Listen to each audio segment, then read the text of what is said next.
تین چیزیں اگر نمازی کے آگے سے گزر جائیں تو نماز باطل ہو جائے گی، نماز کٹ جائے گی۔ آئیے وہ حدیث دیکھتے ہیں۔ مسلم شریف کے اندر یہ حدیث موجود ہے۔ اللہ کے پیارے رسول صلی اللہ علیہ وسلم نے فرمایا یقطع الصلاۃ المرأۃ والحمار والکلب، نماز کو کاٹ دیتی ہے عورت، گدھا اور کتا۔ وَيَقِي ذَلِكَ مِثْلُ مُؤَخِّرَةِ الرِّحْلِ، اگر کجاوے کی لکڑی کے برابر کوئی چیز رکھ کر کے نماز پڑھے تو کوئی حرج کی بات نہیں۔ یہ صحیح مسلم کتاب الصلاۃ حدیث نمبر 511 کے اندر یہ حدیث موجود ہے۔ اس حدیث کو آپ نے سنا، اس میں تین چیزوں کا ذکر ہے، عورت، گدھا اور کتا۔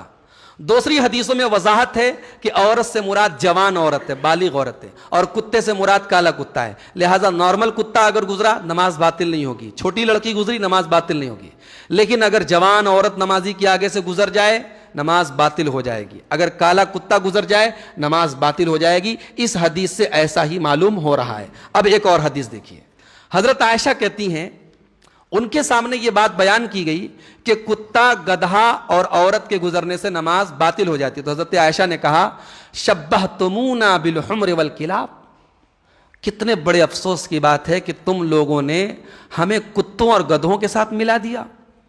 واللہ لقد رأیت النبی صلی اللہ علیہ وسلم یصلی، میں نے اللہ کے نبی کو دیکھا آپ نماز پڑھ رہے تھے، وانی علی السریر، اور میں بستر پر لیٹی تھی، بینی بینہ و بین القبلہ، آپ کے اور قبلہ کے درمیان بستر تھا، بستر پر میں لیٹی ہوئی تھی، مضطجعۃ، میں لیٹی ہوئی تھی، فتبدو لی الحاجہ، اور پھر مجھے اگر کوئی کام سے اٹھنا ہوتا، فَأَكْرَهُ أَنْ أَجْلِسَ فَأُوذِيَ النَّبِيَّ، تو میں پسند نہیں کرتی کہ میں ایسی طریقے سے اٹھوں کہ نبی کو تکلیف پہنچے، فَأَنْسَلَّ مِنْ عِنْدِ رِجْلَيْهِ، تو میں دھیرے سے سرک کر کے اللہ کے نبی کے پیر کے پاس سے نکل جاتی تھی۔ اس حدیث سے یہ معلوم ہو رہا ہے کہ حضرت عائشہ یہ بات نہیں مانتی تھی کہ عورت کے گزرنے سے نماز باطل ہوتی ہے۔ یہ حدیث بھی بخاری اور مسلم کی حدیث ہے۔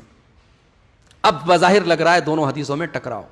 پہلی حدیث کہہ رہی ہے عورت کے گزرنے سے نماز ٹوٹ جاتی ہے، اور یہ حدیث حضرت عائشہ کہہ رہی جو نبی کی بیوی ہے کہ میں نبی کے سامنے لیٹی رہتی تھی، نبی نماز پڑھتے تھے۔ تو دونوں حدیثوں کا کیا مطلب لیا جائے گا؟ آئیے اس دور کے بڑے عالم ہیں شیخ ابن باز رحمۃ اللہ علیہ، ان سے پوچھتے ہیں۔ وہ کہتے ہیں، اللہ ان پر رحمت نازل فرمائے، کہتے ہیں وَهَذَا الَّذِي قَالَتْهُ رضی اللہ عنہا حسب اجتہادها، حضرت عائشہ نے جو بات کہی اپنے اجتہاد اور اپنی سمجھ کے اعتبار سے کہی۔ حضرت عائشہ بہت سمجھدار ہیں، لیکن ممکن ہے کہ کچھ چیزیں ان کے اوپر ان کو معلوم نہ ہو، اور یہ چیز بھی انہی چیزوں میں سے ہے جو ان کو معلوم نہیں تھی۔ اس لیے کہ بستر پر لیٹے رہنا نبی کے سامنے یہ گزرنا نہیں ہے، گزرنے سے نماز باطل ہوتی ہے۔ اما عائشہ رضی اللہ تعالیٰ عنہا نبی کے سامنے لیٹی تھیں۔ اگر عورت نمازی کے آگے لیٹی ہے یا بیٹھی ہے تو یہ گزرنا نہیں ہے، اور اس سے نماز باطل نہیں ہوتی ہے، بلکہ نماز باطل ہوتی ہے گزرنے سے۔ شیخ ابن باز بالکل واضح طریقے سے کہہ رہے ہیں۔ حضرت عائشہ کا احترام اپنی جگہ ہے، ان کا مقام اور ان کی عظمت اپنی جگہ ہے، لیکن اس حدیث کو حضرت عائشہ رضی اللہ تعالیٰ عنہ سے سمجھنے میں چوک ہوئی ہے۔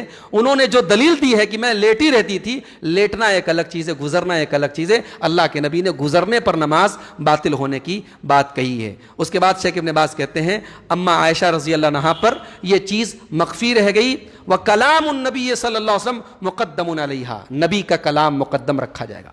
بعض علماء نے یہ بھی کہا ہے کہ یہ حدیث منسوخ ہے، یعنی نبی نے جو کہا کہ عورت اور کتا اور گدھے کے گزرنے سے نماز باطل ہو جاتی ہے، یہ حدیث منسوخ ہے۔ کس سے منسوخ ہے؟